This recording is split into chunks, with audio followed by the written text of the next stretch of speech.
Good evening, I'm Oral Gibbes. Welcome to Oral Gibbes Live, and with me this evening, Mr. Elton Jones. How are you doing, sir? Very well, thank you, and thanks for the invitation. It's a pleasure being here. Thank you for accepting the invitation. You are the number 3 candidate on the Once and Modern People Party list. Yes, I'm number 3. I didn't thought I would be back in politics, but my friend Lenny convinced me that we could still come back and get in the battle on behalf of the people. So you're back in the battle. Back in the battle. You started off many years ago. I thought I was finished, but when you see what's happening on the island, you know, I think we need all hands on deck, and I honestly believe that evil people or wicked people are allowed to be successful when good people who can really make a contribution refuse to step up to the plate and do their share. Why do you think so many good people are afraid?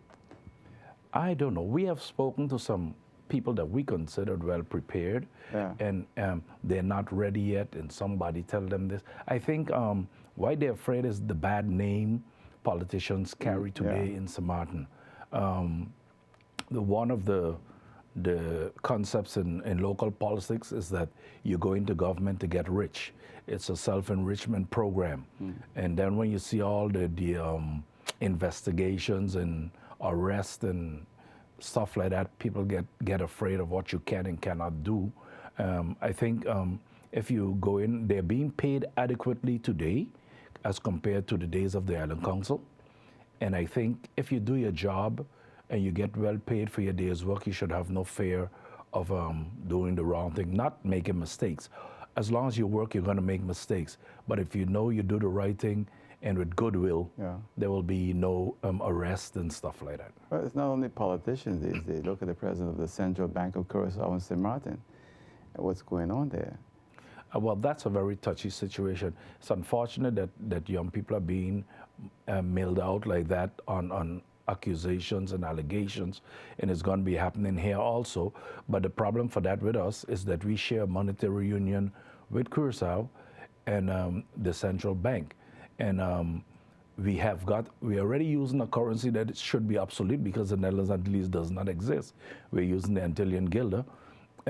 If there's too much negative press around that, it could hamper our position in the financial market, as we have this guilder still pegged to the US dollar. So the ministers in charge, Mr. Gibson on St. Martin and Mr. Hardim in Curaçao, they will have to come together and make a decision, because these things doesn't bode well. And once you're in these kind of scandals and these kind of investigation, people lose trust in the entity.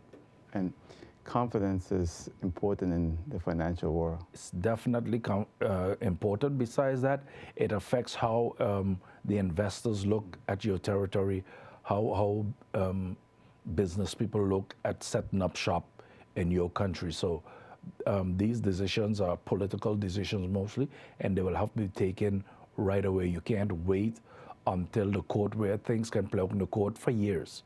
In the meanwhile, the economies of these countries will continue to dip.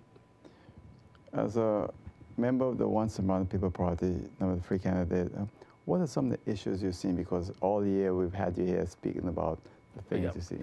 Well, the Once and Modern People's Party really identified the economy as the main issue. And the economy is a very broad subject. We believe, first of all, we have to tackle the loss of visitors to this country.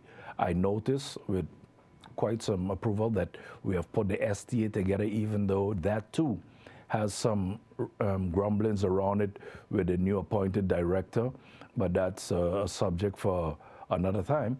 But it is important that we start promoting the country more widely to attract other business. We have lost in the cruise ship passage, we have lost the Disney line, we have lost the Norwegian line, and it's expected that a loss of about 400,000 passengers per year is going to drop us to about 20 to 30% in our arrivals.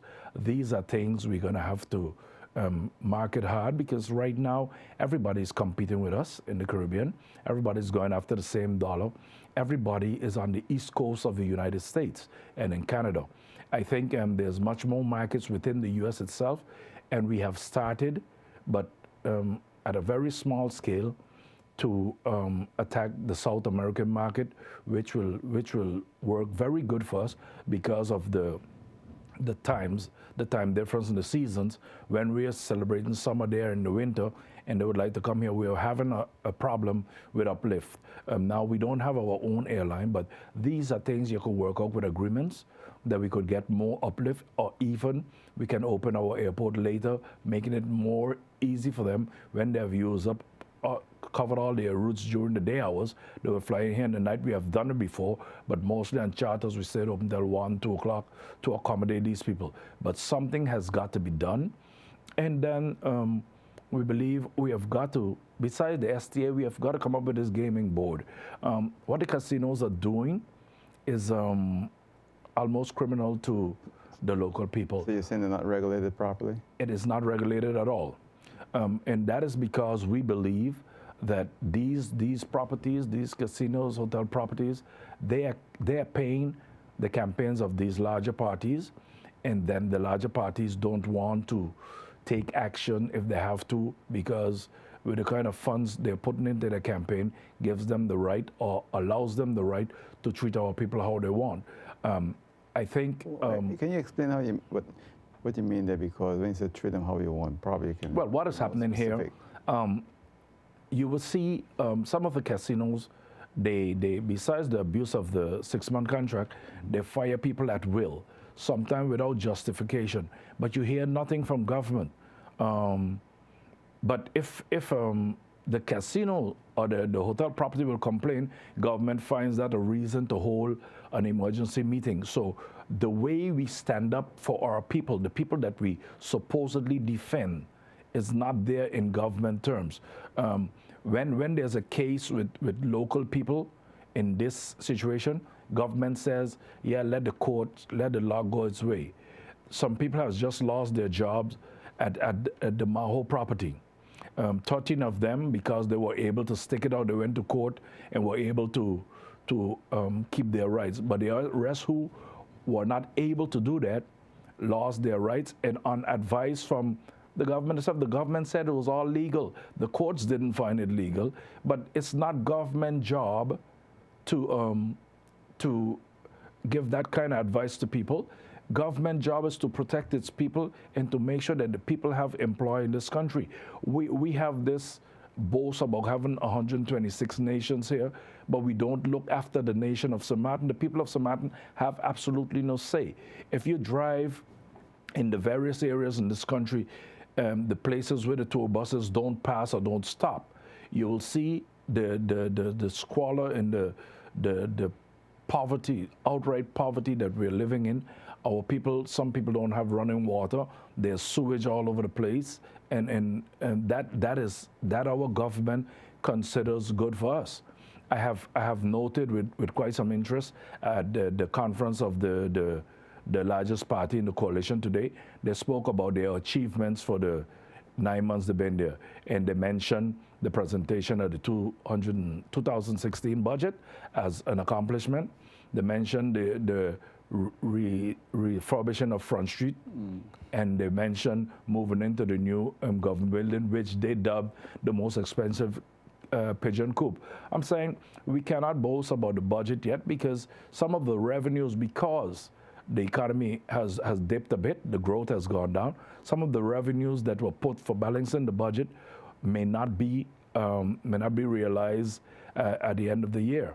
And besides that, the deal for the government building, our government is not being as transparent as it should be, because we built this building for less than 10 million, and today, if you check the overall price, it's going to cost us more than 40 million. Those are things I have to tell people. If you say it's an achievement, you have to say what makes it an achievement. It's been lying there for almost 8 years or more, and nothing is happening. So what makes it an achievement that you could move into it today? You know, and then these are some of the things that are happening. But besides that, in the economy, we have got to make it possible for our young people to get jobs. Not only young people, but especially the young people. We have a group of children just went off island to further their education. But we know every exam year, a number of those who finish school don't leave the island, and they try to get into the job market. But there's no place to place them. For the last 3 years at least, that's from the information coming from government itself. The Immigration and Naturalization Services has issued or has given out 3,726 work and residence permit they reported. But how is it possible for a country that has a high unemployment rate to continue importing labor? It boggles the imagination that we can offer jobs to everybody, but our people are crying out for work and we can't get it. Something has got to be done. It cannot be that we have the free fall and our people are beggars. I mean, it suits some purposes that, yeah, if you could go around, give them $200, you'll always keep them pegged to you. But that's not governing a country. That's making your people less than the other people around. So I think the achievements doesn't go right, and I think the economic activities in this country should be the main issue for the election. So you're saying that jobs. Jobs. We cannot continue. Look, our social services is not the best. We cannot continue to be giving out subsidies and those kind of things while people are able and willing to work, but they can't find employment. Besides that, government housing, which will fit into that package also, is in a disaster. We have built the Belvedere housing. We have brought in the emergency housing after the hurricane. We have some of them in the Foga, some in the Keys, some in Cold Bay and Union Farm and so. And one of the things I can remember from when I was in government back then in '98 is that these people were told, and it's on some of them contract that I've seen since I'm on the road canvassing, that they would be able to own these things after they paid for a number of years. Now those in the Foga are telling us that the Housing Foundation told them they will have to pay $40,000 to own them outright. Now, if you could remember well, in '98, we did a similar thing with the houses in South Reward, and those are much larger houses and much more well-built, and we sold them for $10,000. So how in God's name can government allow its foundation to try rob the people of so much money for these pre-constructed houses that don't even meet the size of those in South Reward? Those things are wrong. And the people also in Belvedere, they have paid for now almost 20 years also, and they should have the opportunity to buy. I've seen in the budget of this year that I've asked one of the organizations, MPNI, that had helped sponsor those houses to sell them, and they had identified a sales price of between 135 and 165,000 guilders it was in the budget. What I'm saying is, because the people have paid into it for so much time, that should be drastically reduced to allow these people to own them. As a matter of fact, these houses are not maintained. If I'm bringing over the message well that I get from the people living in them, they have to put in their own cabinets, they have to do their own light fixtures. So I think their investment and their input justifies dropping the prices for these people to own these properties and be able to have a part of this country. You know, Mr. Jones, when you look at Simran today, you mentioned earlier about jobs, and we have this large number of young people without work, but at the same time, what you're hearing from a number of people is that young people leave school, but they're not prepared for the job market. I resent that. What they say, first of all, before they start, they say that some young people does not want to work. Some young people are lazy. It is all of these people that came here, and mind you, I'm not trying to run anybody out of here. People can work here, but I'm saying if there are two jobs, we should get them. When there are a lot, we share. These people came here because they had the opportunity to work and help themselves and help their families. So they didn't come here and meet this country on the ground. We built this country. And it's not possible that the people who built a country like this can be lazy and not wanting to work. Second thing to talk about, our people are not prepared. That's the narrative that government itself sells, that our people, the education system ain't producing what we need. But then somebody has got to outline what we need, and the same people who controls those things control the school curriculum. So if the curriculum needs to change, then change it to meet that. All of these people who come from overseas, nobody checks what education they have or what the requirements are for them to sell T-shirts, jewelry, and those kind of things on Front Street and Back Street. So it's not like it's an academics study to be a salesman. We are using excuses not to help our people. One of the things I heard in the last Parliament debate on the budget is, again, the same thing they brought from the 90s, is that we can't tell people who to employ. It is not true. We're giving people permits to open business here. The idea that you would have people bring business to shows is that you could supply employment for your own people. Of course, some of the people that got around, the expertise they would need to bring from outside, but it cannot be that all of these people are from outside. And if you walk up Front Street, the entire place, you could hardly find 3 locals working in the place. It is impossible that we don't have people who say, before that, you were a manager at Mulla Bay. We were in this business for over 6 years. We had managers. We had casino managers. We took care of those things. Today, they're saying we can't do it. Why we can't do it? As a matter of fact, when we did it before, we did it when we had less prepared people than we have today.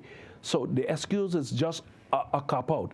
And that is why I'm saying to people, you have to make a change. You cannot continue doing the same thing the same ways and expecting a difference. You can't elect the same people and then cry about them the day after. It is obvious that they're not going to change anything. All of them, all the 15 who have been in Parliament, has been either in government and opposition during this period of time. Before 10-10-10, everything was blamed on the central government, Curaçao. Today, there's no central government, there's no Curaçao to blame. Everything that's happened is in the hands of the local people. They want it to be autonomous. They are autonomous and they have no idea.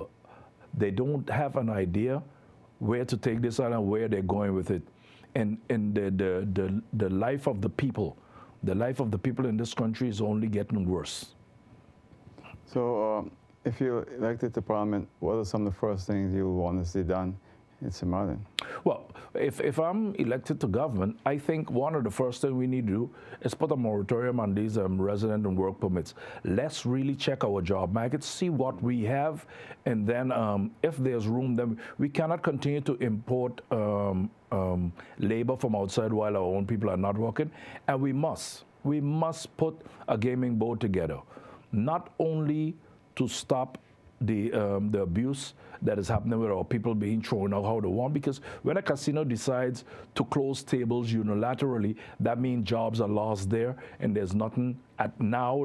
Government hands are tied. There's no procedures, no policies in place. With a gaming board, that wouldn't be possible. But secondly, the flat fee that you have the casino pay now, these people are contributing to the delinquency in this country. Gambling is not really Bible class, and these people should pay more. And if we are able to check the drop, we have controllers there, and except for having them check who's 18 and all this, which is really a waste of time in my country, we should have them check the drop so we can get our fair share from the millionaires we're making here every day. So those are some of the things I would like to tackle right away. And also, I think what we can start looking at immediately, started the paperwork, getting this. I honestly believe if we're going to build a country that our children, grandchildren can be proud of, we have to offer free primary and secondary education for all. But isn't education free right now? It is not free. We have a strange way of defining free. When you see one of the parliamentarians said in a debate, he said what the parents are paying is a contribution. But when the contribution goes up to $400-500, that's quite a large contribution for this country, and that's in the government public schools. In the private schools is even worse. But if a family can afford to send their children private school, I think that's very well for them. But we owe it to our population, the majority of them, that is, to offer education and to make sure the sounds of our education isn't producing what we need becomes a thing of the past. So you're saying that they should do away with the fee that parents pay annually for the children to go to school? I think it can be done. It can be done pretty easily, because some of the things people like to ask you is, yeah, but how are you going to pay for it?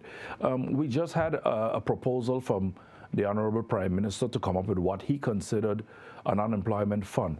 And for this, he was going to add a cent or 2 cents to the gasoline, or add something to GB, the power and water.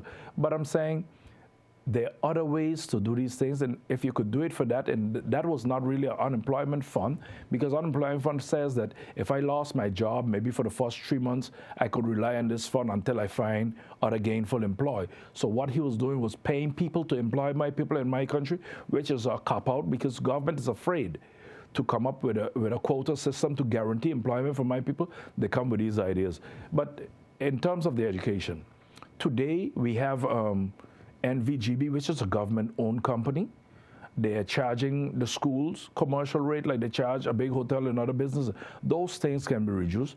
The schools can be the testing grounds for solar energy and other sources of energy that will reduce all the operating costs, and it will save government that amount of money that will be able to contribute to this education.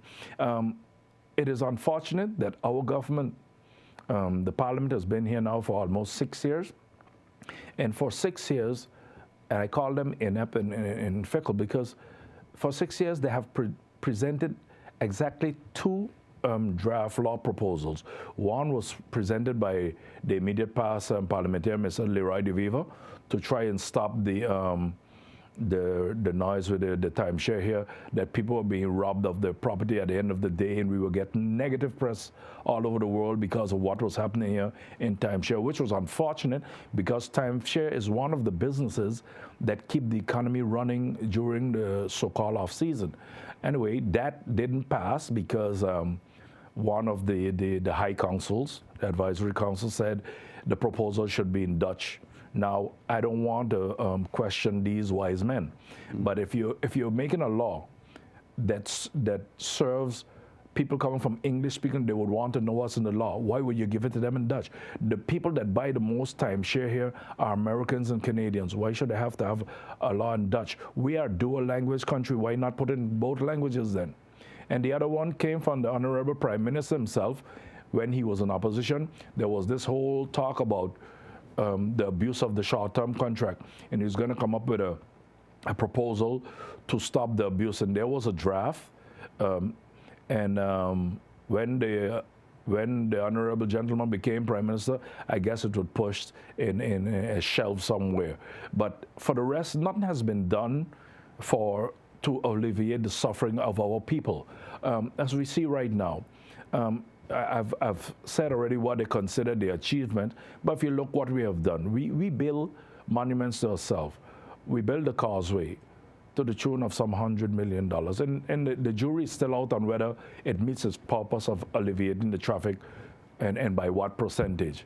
But it has aesthetic value. It's pretty, but we don't get no revenues from it. It serves no practical purpose in terms of giving jobs or generating revenues for the island. And then you take this administration, they take perfectly high-rate beach property and throw a slab of concrete on it because we have to build parking spaces for everybody, which makes absolutely no sense. And then who are we building these parking spaces for? But all we contribute more to the concrete jungle mentality. So long we could put up concrete, we're doing well for the country.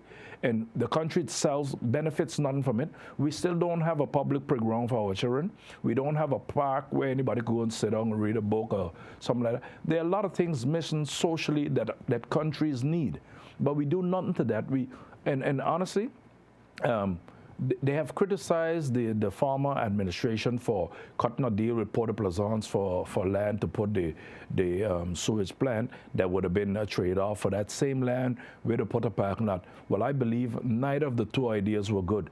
And I think the parking lot is a waste of time. And I think government honestly believing that it's their duty to provide parking for everybody is a joke. In Phillipsburg, we have free parking for everyone. Makes no sense. And what they do, the people that work in Phillipsburg block them up, and people who come to shop have no place to park, so they don't want to walk through Phillipsburg, so they don't go. We lose in business because of this mentality we have. So you're saying that we should have paid parking? You should have paid parking, because then the people who work in the banks, they can use over on the Pondfield, right, because they wouldn't want to pay to be there all day. But because it's now free, they come in early and they block it up. So people who come to shop and do business in the Phillipsburg area don't have any parking. And the parking lot, the paid parking lot in front of the administration building, the Clem LaBega Square, is so limited that sometimes you come to the gate and it says full, and people can't find parking there. Or could it be too that when you look at Front Street, the people that are doing business on Front Street are not the kind of people who will be very vocal on certain positions. For example, they'll sit there and they'll see things. I walk up Front Street and I'll walk in front of a business where there's no bricks or they expose wires. I could never have a business on Front Street and have that in front of my door. But those Indians on Front Street, they don't give a damn, or they're afraid to open their mouths. I don't think they're afraid. Look, we have are supposed to have inspectors that check these things. It is said that our country is corrupt, and some of these things plays it out, shows it clearly. We don't take action when we have to, either that somebody calls you and tell you to hang off, or because the inspectors themselves are into these things. We live as a country that does have no respect for law. If you see some of the lists that have been entered for the election, it shows you that the politicians themselves believe they are above the law. You don't have to agree with the law, but to avoid anarchy and chaos, you have to respect the law. I believe that the legal system abuses of its power, because you can't ask somebody to put their life on hold for 5 to 6 years, sometimes even longer, till when you feel like coming on with the case. People have to live, they have to find means of income, so they have to find a job. But I also think that people who are convicted on investigation or alleged to have done whatever, I think they should wait out the system. You cannot act like we don't care about what the system says. We're going to go ahead and postulate ourselves, and we get problems like we had last time when they had to approve the budget. One of the members couldn't be there because he was held up at the Justice Department, and the budget had to be delayed. We have got to show respect for the law. It doesn't mean you agree with it. I don't agree with everything they do. Sometimes I think, and I've written many times, that they behave like the Gestapo. But I live in this system, and I have to show respect for it. If I don't think, and if Parliament don't think that it's doing right, they are the ones who can amend the laws and change the laws. Aruba didn't agree with what was happening when they became, got their separate status, and they made it so that arrests in Aruba now, they have to tell you why you're being arrested. And there are many other ways you could tweak the law or amend it, but you cannot simply say, to hell with it. I got to come back to what I said, Mr. Jones. I have to do with Front Street. What I said was that when you spoke about Front Street is occupied for 99% non-St. Martin business people.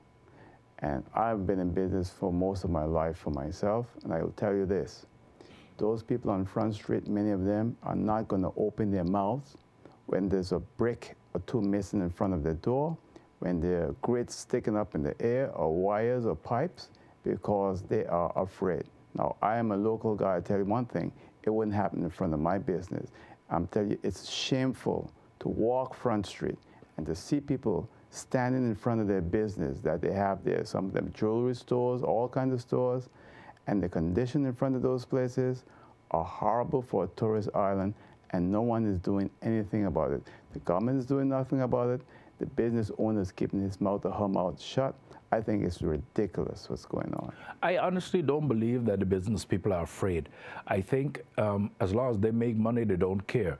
They don't really care about this country. And this is one of the arguments I have with some people on the road, because some of the parties, and especially the leader of the Democratic Party, has been in Parliament and elsewhere talking about we should be more inclusive. The argument of being inclusive is overrated in St. Martin.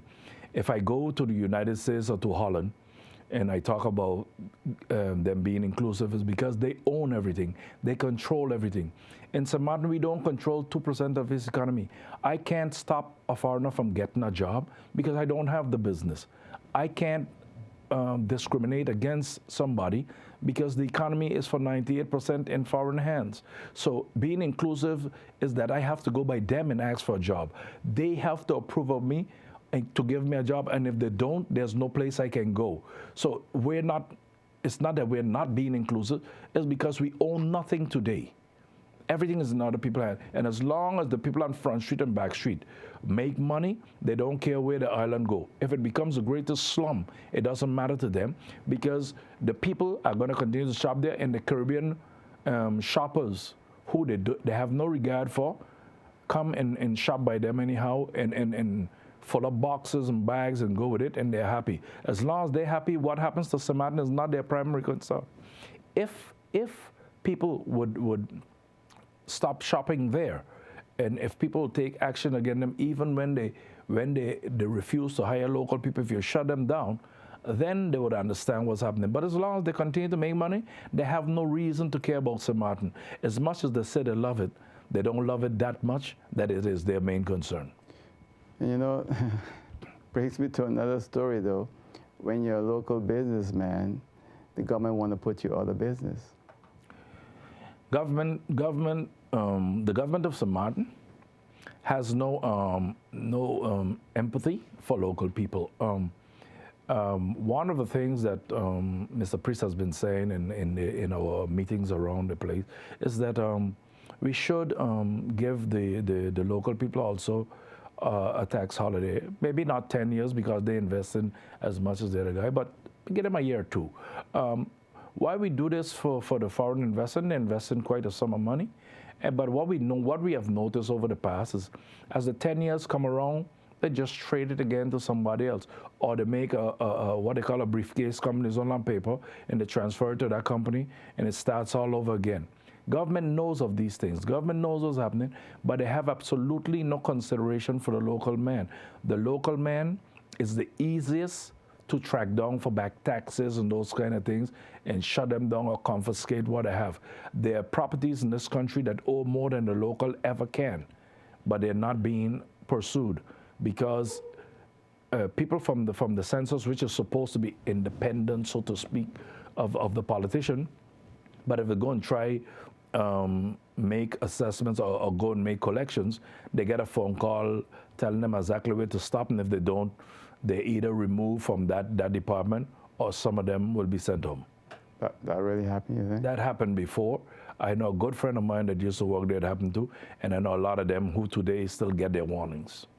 I thought the receiver was independent and no one can tell them what to do. Yeah, that's what it said. That's what it should be, but they still tell them what to do. And now look, some of the civil servants, are they're willing to do their work, and they're willing to do it to the best of their ability. But it seems as if in St. Martin, political interference and meddling is not going to stop. And again, it's because of the campaign financing that should have been tackled in this government, because the reform was part of the mandate for this government. But because these people can finance these large campaigns, and so government is hard pressed to take any real action, because where do you go knocking again to finance another campaign? I've been doing television a long time and cover a lot of political campaigns and everything else. This one is more like a funeral. Well, you know what it is? What surprised me about this one, I've been around a lot of them from '79. People has lost hope. People are they don't feel like it anymore, and I think the voters count has increased 22,302, and if we get 60% this year, it will be good. People are telling you they're not going out to vote, which is really a bad thing. Why? I think because they don't trust no politicians. All the politicians are the same, the things here. But if you don't vote, that means you give those who are there, who are doing nothing for you now, a chance to stay long and continue to do nothing. The idea in Samadhan that you have to be DP for life or NA for life or whoever for life is not democratic. If you elect a government and they're not doing what you expect them to do or wish them to do, then you should change them. And there are very few countries in the Caribbean that use that opportunity correctly. It is used, to the best of my knowledge, in Curacao, most among the Dutch Caribbean countries. In Curacao, they change their governments. We try to stay with them until they become dinosaurs. What happens when people stay in government too long? They begin to become despots. They don't see anything. They can't bring nothing new to the table. They run out of ideas, so they begin to rule by force. And anybody who against them will not get anything done. And only their cliques will be able to get along. Governments, and that's a subtle way of being dictatorial. You surround your fellow people that only say yes to you. You don't want to criticize, and that is why we get people coming back from study and they tell them they're overqualified and they can't be paid. Is because we don't want no dissenting voices and we don't want no other ideas. When I say it, you just do it and stay quiet. Mr. Jones, there's a lot of things that I know. I'm sure there are a lot of things you know too. And many of those things I can't say publicly. And I think because of that, it hurts to see it, because I don't think the average person on this island have a clue as to how serious the problems are. I don't know if they have a clue. When you speak to them, what I hear is the hurt and their frustration in their voices of what's happening, and that they're armless. The reason I said that is because what you said earlier. Yeah. They always vote and put back the same people. They don't have a clue. If they had a clue, if they really had a clue as to what's really going on, I don't think they're that stupid to continue doing the same thing for so long. We were in the Keys last weekend, and we went to a home, and the gentleman said, listen, one of the other parties was here, and they send, some of the candidates don't know what they send now. They send in surrogates because they get smarter. So they send their surrogates with a list to say who need furniture, who needs zinc, who need that. Really? And they're doing the same thing all over again. Over the water, the same thing. The people, like I told you, the politicians believe they're above the law. They're still buying votes, but they just find another way to get around the thing. And people are in such a dire strait, they're willing to take anything. And how they explain it to you when you're on the road, yeah, but we ain't gonna get nothing else from them, so we don't take what we could get now. And it's the frustration in the people of not being able to even speak to the politician after election or acquire a job, getting a job. It makes them do these things. In the Foga, a lady, 71 years old, has been evicted from one of those emergencies. Now, I don't know which government on earth allows its foundation to evict a senior citizen in their 70s. Where do they go? And why she's evicted? Because the pension, when she was working, she was paying constantly, 16 years. But the pension they're giving her now because she's on pension, she can't afford it. So they evict her. And the court agreed to that eviction? Yeah, and the government says nothing. We have a government that does nothing about nothing. We can only hold an emergency meeting, as Mr. Saro complain about the uniform service coming in his place and embarrassing his guests. For the rest, we don't do nothing for local people. The same way you and I hear the cries of our people when they're illegally fired or put off or put out. Government hears it too, but it doesn't interest them, because these people is not going to give them the campaign funds they need, and now I hear some are getting even cars for gifts. But all these things have a price. Cars for gifts? Getting cars for gifts. They're giving some politicians cars as a gift because they could afford it. But these things in most countries, for instance, in the United States, somebody in office, when you get a gift, you got to report it, and when you leave office, it stays for government. But we are, look, whether we like it or not, when they say we are corrupt, we get offended, but the way we behave, honestly, gives credence to those statements. Because we act as if, nothing matters. Once you're elected, you can do what you want, and there's no law for you. You said earlier that they're still buying votes, but that's against the law. It has always been against the law. But now even more so. Yeah, but as I told you before, in the systems I know, there's no such thing as a watertight law. The old people used to say, when man builds a better rat trap, nature produces a smarter rat. These rats are pretty smart, and they'll find a way around the system. But I tell you what, though, I am pretty sure one or two of them will be trapped, and we'll be back through these embarrassing court cases and bad press for another few months after this election also, because they don't intend to stop. They honestly feel they're smarter than everybody, and they will just continue doing it. So what do you think? Your party, would you all buy some votes? Well, I don't think we can afford it. Our party is self-financed. We didn't take the money from the business people and stuff like that. And I don't think we have candidates who could go there and afford to compete with the big boys for $200 and $400 a vote, or even sinking furniture. I don't think that's going to be done. We are asking the people to give us their confidence based on what we're putting forward. We have finished our manifesto today. It's going to be online from tomorrow. We have hard copies to give out, and people can read it and see if they agree.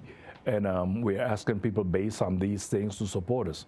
One of the things we have put in the manifesto is we honestly believe that the minimum wage should be raised. Government itself has put 2 years ago a study on the minimum wage and trying to make it a living wage. And we've also said that the old age pension should be raised also to a living wage, because living wage. What you what they do is they study what it takes an ordinary household, so like 2 to 4 persons with groceries, GB, and all that, and see what the minimum will be for you to live comfortable, not with luxury items, but with the basic human needs to live in a society. I heard that's $4,000. Well, if it's 4,000, I don't know how we can get it up to 4,000. That's a lot of money. But I honestly believe that you'll carry it up to 1.8 for now, and move it on further. But I've been to a home in the Keys. A gentleman, he's in his 70s. The ladies in her 60s. They're on pension now. They have worked here for over 30 years, 40 years, and the gentleman is getting $300 pension, and the lady is getting 200. Now we live in this country, except for the times we went away to study, we know that you can't live in Samaritan on $500. And nobody, if young people having a hard time being employed, nobody's going to employ a 60-year-old or 70-year-old. These people are basically left to beg bread, because once they have paid GB and they don't have no luxury items, as I said, you need a little fridge and a TV. Yeah. They don't have nothing in their home. But we cannot be a society that boasts of this great economy and inviting everybody to come in, but our people living in abject poverty and squalor. If you see around the place, when you walk, sewage running here, sewage running there, the politicians go there. Granted to them, they only go once in every 4 years, but they know the situation. But they never go back because they don't really want to face these people. And the people, that's why I said the people got to understand, you can't do the same thing every 4 years and expect it to change. There must be the connection between how you vote and how you live. Until you realize that your vote has a direct effect on how you live, nothing is going to change.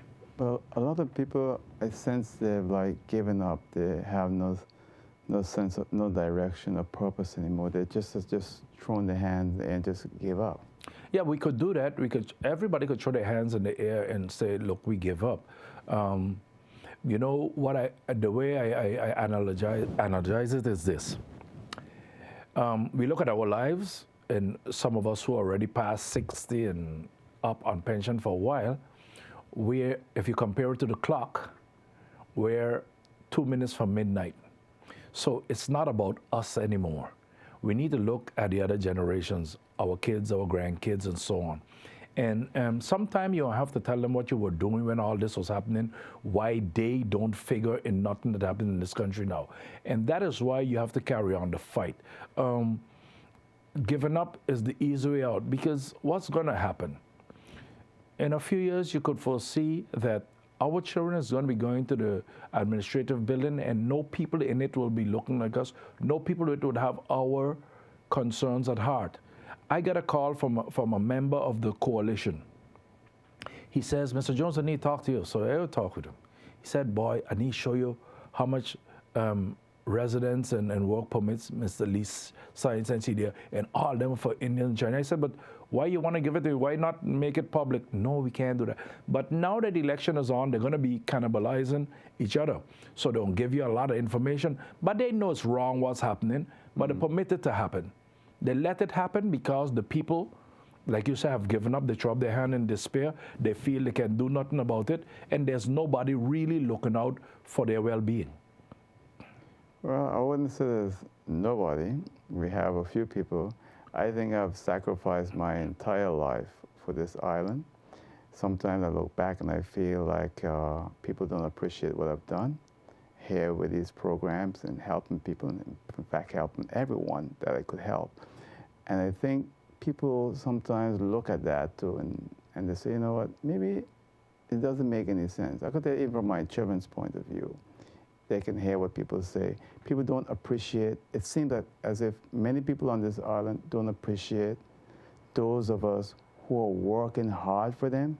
They don't appreciate it, or they don't understand what's happening, and that's unfortunate. I think they understand. Look, since you came back here and started this program, and first on PG82 and then on TV, before that time, people were afraid to speak out in this country. So at the very least, in that respect, you have contributed more to democracy than maybe the government itself has. But what it is that I honestly believe in the old saying that a man will never be king in his own country. But the kids are more sensitive to criticism of their parents than their parents themselves are.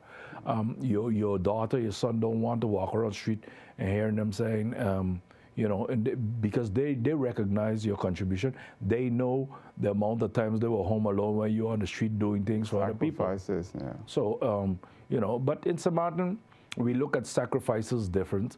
One of the things we need to look at, if you consider the sacrifice a chicken make to your breakfast, it is a sacrifice to provide the eggs for the table, but then compare that with the sacrifice the pig makes for the bacon.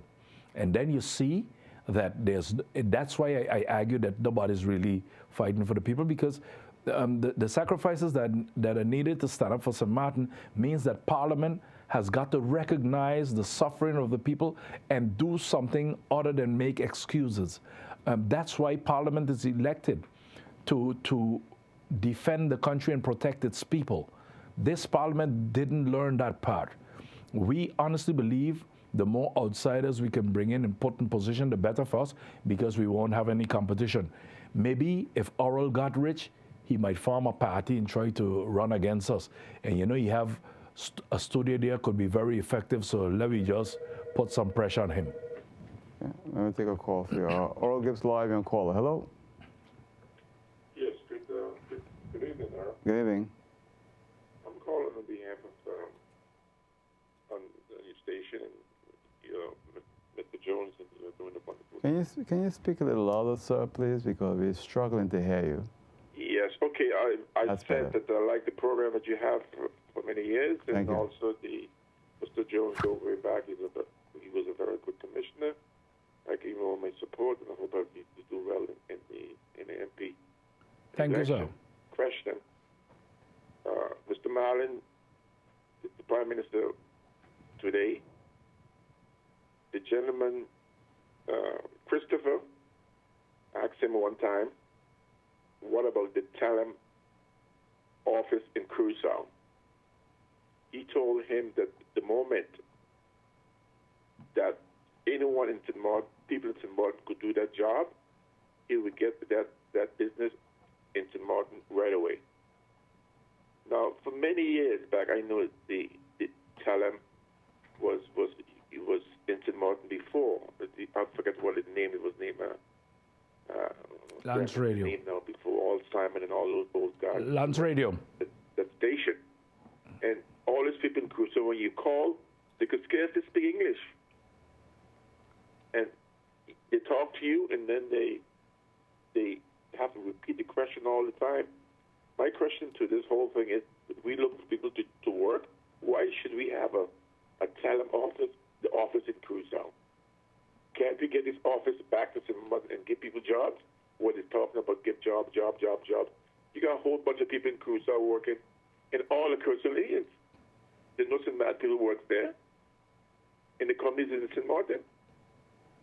So I don't understand why that's happening. Okay. Let me have Mr. Jones respond to this, sir, because we're almost out of time, and I still have to go to break. Thank you, sir. Yeah. Okay. Thanks for the question.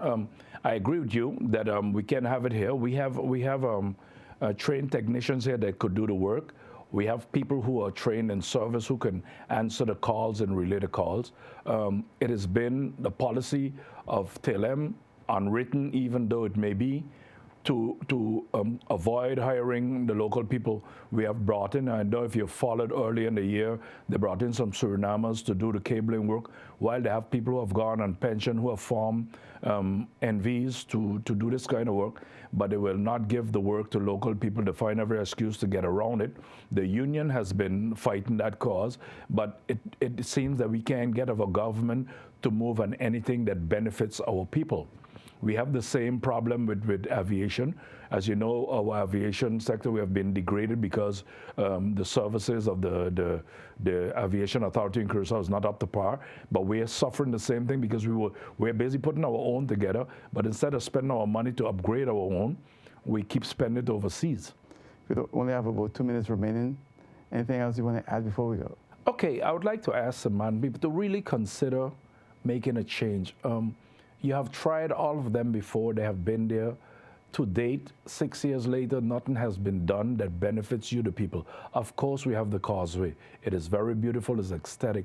We have now a parking lot in Simpson Bay, but our people are still not getting jobs.